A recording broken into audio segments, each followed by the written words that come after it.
ये पहली बार हुआ है कि किसी देश ने अमेरिका के ऊपर हमला करने का हिम्मत दिखाई, और वो भी अपने डिफेंस के लिए। ये बात तो माननी पड़ेगी, ये बात माननी पड़ेगी। और हिंदुस्तान के जो हमारे विश्वगुरु है और उनके सब साथी हैं, ये लोगों को भी उनके बारे में रिसर्च, ये छाती इतनी बड़ी छाती कहाँ से लाई है वो खामेनी साहब ने, हिम्मत कहाँ से जुटाते ये लोग लड़ने की, उस बारे में हमारे देश में रिसर्च होना चाहिए। ना ट्रम्प के आगे झुके, ना नेतन्याहू के आगे झुके, ना किसी दबाव में झुके। अपने देश पर जो हमला हुआ उसके लिए वो देश लड़ता रहा और सबको घुटने में लाया। प्रेसिडेंट ट्रम्प ने हमला किया, प्रेसिडेंट ट्रम्प को भी जवाब दिया। उसके लिए एक देश में एक जज्बा चाहिए, हिम्मत चाहिए। और हमारे देश में तो बड़े बड़े रिसर्च हो रहे हैं, खास करके आरएसएस ने रिसर्च करनी चाहिए उस मामले में, और रिसर्च करके उसका रिपोर्ट मोदी जी को देना चाहिए। देखिए, बीजेपी को किसी भी चीज का उत्सव मनाने में और राजनीति करने में बहुत मजा आती है। वो किसी भी चीज का उत्सव मनाएंगे। प्रेसिडेंट ट्रम्प ने मोदी जी को युद्ध रोकने को कहा, उसका भी उत्सव मनाएंगे कि देखो मोदी जी के कितने दोस्त है डोनाल्ड ट्रम्प, कि मोदी जी को फोन करके कहा कि युद्ध रुको। 50 साल हो गए हैं, ये बात सही है। आपातकाल इंदिरा गांधी ने लगाया था, 50 साल हो गए।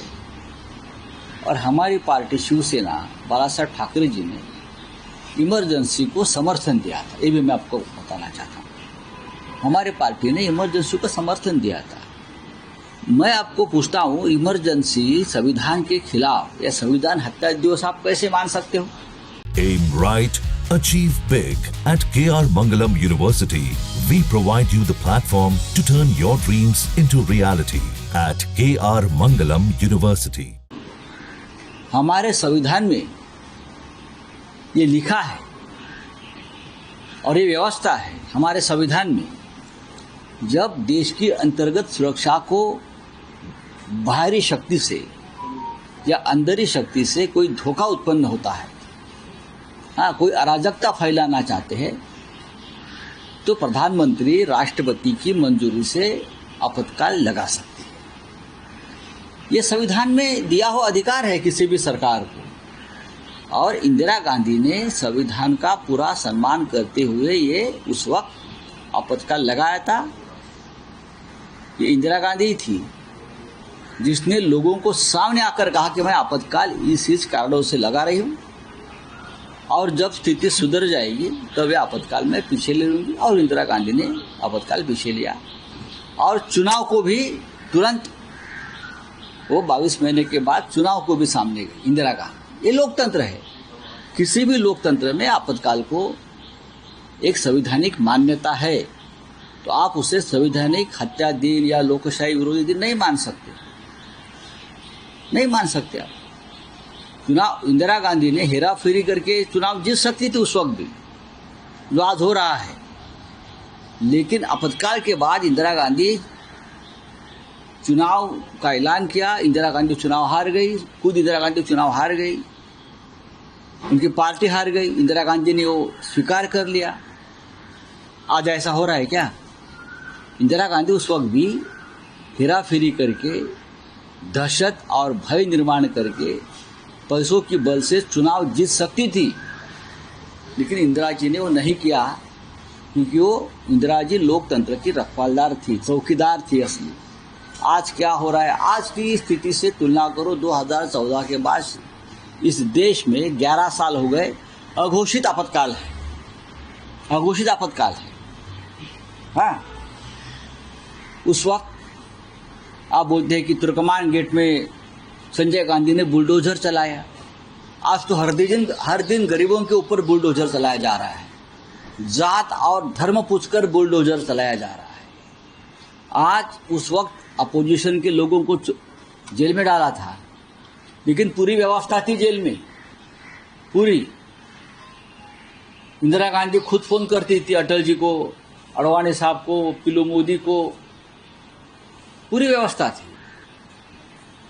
हमारे जैसे लोगों को, देश के मुख्यमंत्री, सिटिंग मुख्यमंत्री को जेल में डाला है, जो कोर्ट में बाद में बाइज्जत छोड़ दिया।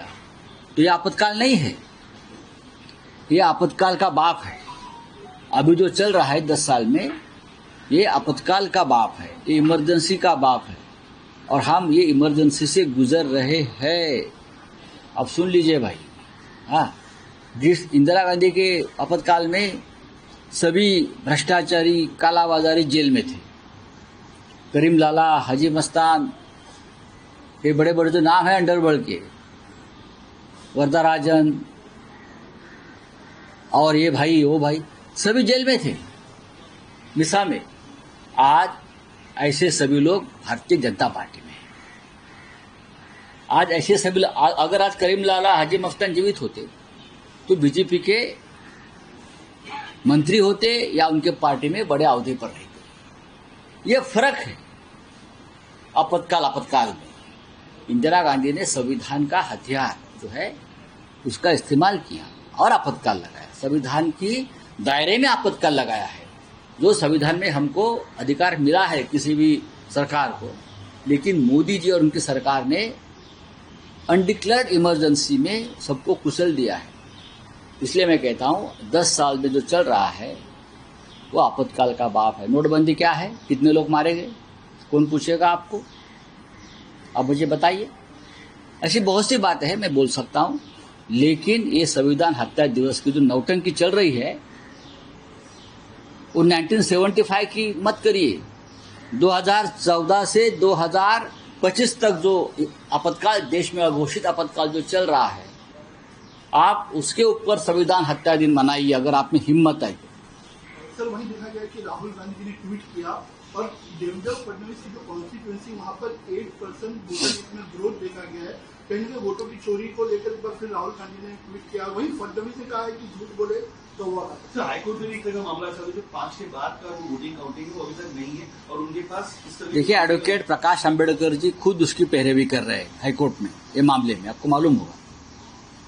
संविधान की निर्माता डॉक्टर बाबा साहब आंबेडकर के पोते प्रकाश आंबेडकर खुद भी एक संविधान के तज्ञ हैं, और इस मामले में खुद प्रकाश आंबेडकर हाईकोर्ट में जनता की तरफ से खड़े हैं। राहुल गांधी जी ने जो कहा है, क्या वो दक्षिण नागपुर की कॉन्स्टिट्यूंसी जो है मुख्यमंत्री साहब की हमारे, उसमें किस तरह से मतों की चोरी हो गई, उसका पूरा ब्यौरा दिया है। आप स्वीकार तो करिए ना कि चोरी हो गई है, हम चोरी से आ गए हैं सरकार में, सत्ता पे। हाँ, तो आप सबसे बड़े चोर हैं। चोरी सामने आने के बाद भी आप बोलते हो मैंने चोरी नहीं की। जरूर आपने चोरी की। और राहुल गांधी ने पूरी देश में इस प्रकार से चोरी हो रही है, और खास करके महाराष्ट्र में विधानसभा चुनाव ये लोग किस प्रकार से जीत गए हैं, ये पूरा पोल खोल किया है, पूरा मामला उजागर किया है। और क्या चाहिए आपको? सर, ट्रंप ने कहा है कि बिना शर्त ये सीज फायर हुआ है, जो ईरान ने पहली बार दुनिया के सामने अमेरिका का अटैक दिखाया। सर, ये पहली बार हुआ है कि किसी देश ने अमेरिका के ऊपर हमला करने का हिम्मत दिखाई है, और वो भी अपने डिफेंस के लिए। ये बात तो माननी पड़ेगी, ये बात माननी पड़ेगी। और हिंदुस्तान के जो हमारे विश्वगुरु है और उनके सब साथी हैं, ये लोगों को भी उनके बारे में रिसर्च, ये छाती, इतनी बड़ी छाती कहाँ से लाई है वो खामेनी साहब ने, हिम्मत कहाँ से जुटाते ये लोग लड़ने की, उस बारे में हमारे देश में रिसर्च होना चाहिए। ना ट्रंप के आगे झुके, ना नेतन्याहू के आगे झुके, ना किसी दबाव में झुके। अपने देश पर जो हमला हुआ उसके लिए वो देश लड़ता रहा और सबको घुटने में लाया। प्रेसिडेंट ट्रंप ने हमला किया, प्रेसिडेंट ट्रंप को भी जवाब दिया। उसके लिए इस देश में एक जज्बा चाहिए, हिम्मत चाहिए।